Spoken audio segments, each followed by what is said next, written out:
اور جب ساری قربانیوں کا نچوڑ دیکھنا ہو تو اسے کربلا کہا جاتا ہے، اسے حسین ابن علی کہا جاتا ہے۔ میرے ان 5 روزہ مجالس کا عنوان زیارت وارثہ ہے۔ ایک سلوات بھیجے میرے محمد و آل محمد۔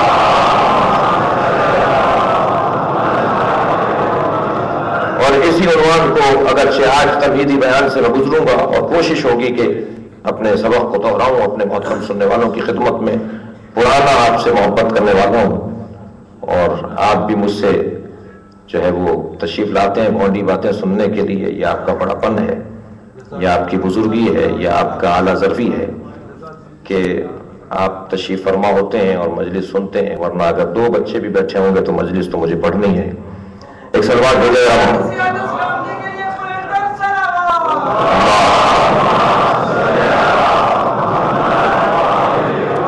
عزیزان گرامی، یہاں ذرا محسوس کریں کہ زیارت وارثہ اور مستند ترین زیارتوں میں سے ایک زیارت ہے جو امام ششم سے منسوب ہے۔ معصوم جب کہتا ہے تو وہ اپنی پسند نہیں کہتا بلکہ مشیت کہتا ہے، وہ اللہ کی مرضی کے مطابق کہتا ہے۔ علماء کرام مجلس میں تشریف فرمائے ہیں، طلاب کرام، صاحبان ذوی العقول اور صاحبان دقت و اہل مطالعہ، عزیزو، در حقیقت دیکھنا یہ ہوگا کہ یہ جو زیارت نامے منسوب ہوئے ہیں ائمہ سے، خاص طور پر زیارت عاشورہ، زیارت وارثہ، زیارت اربعین، امام حسین کی 3 معروف زیارتیں، جی ان کے ساتھ دعائیں بھی ہیں، اور جو زیارت ائمہ معصوم کی زبان مبارک پر جاری ہوئی ہے اس کے ایک فقرے پر غور کرنے کی ضرورت ہے، اس لیے کہ یہ زبان کوئی معمولی زبان نہیں ہے۔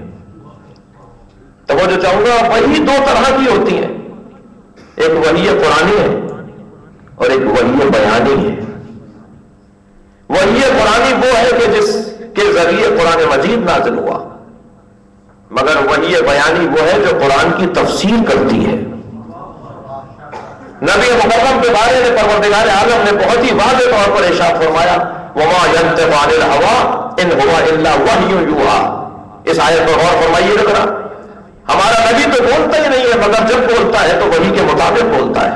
تو میں آپ سے سوال کرتا ہوں، پیغمبر جب بولتے تھے آیت قرآنی بولتے تھے؟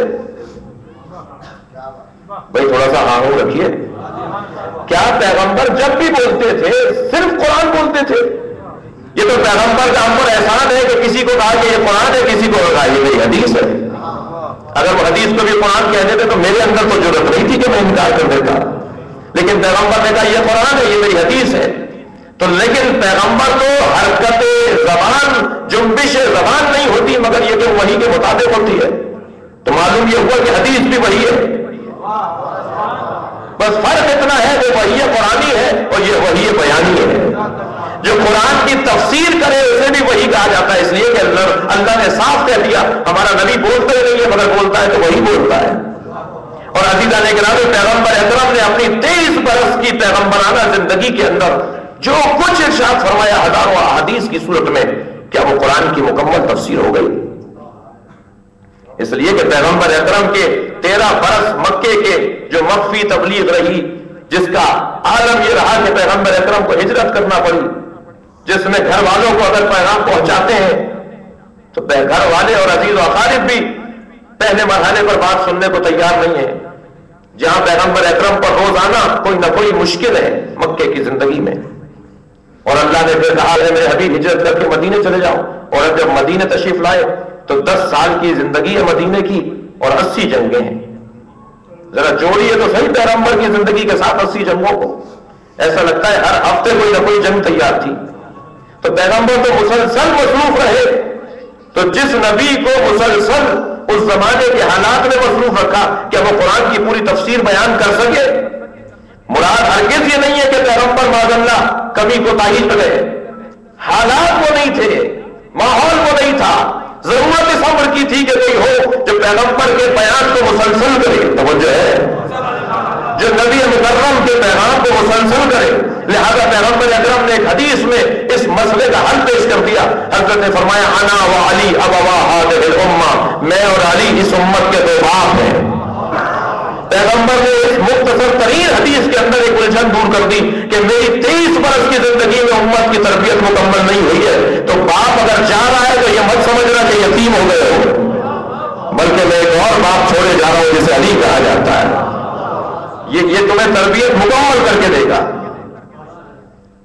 اور فرمائے اس حدیث کے اوپر کہ کبھی دو باپ کا تذکرہ بہت ہی مثبت نہیں ہوا کرتا، لیکن پیغمبر اکرم فرما رہے ہیں میں اور علی امت کے دو باپ. کیوں پیغمبر نے فرمایا؟ ایک سبب یہی ہے کہ پیغمبر کی 23 برس کی زندگی کے اندر جو پیغامات ان الجھنوں کی وجہ سے نہیں پہنچ پائے، ان کا کام ہے پہنچانا. اِنَّ عَلَيْنَا لَلْهُدَىٰ وَإِنَّ لَنَا لَلْآخِرَةَ وَالْأُولَىٰ. اللہ کے اوپر ذمہ داری ہے کہ وہ لوگوں کو ہدایت دے، لوگوں کو تربیت دے، اور اللہ اپنی ذمہ داری کو نبی کے ذریعے، مولا علی کے ذریعے، امام حسن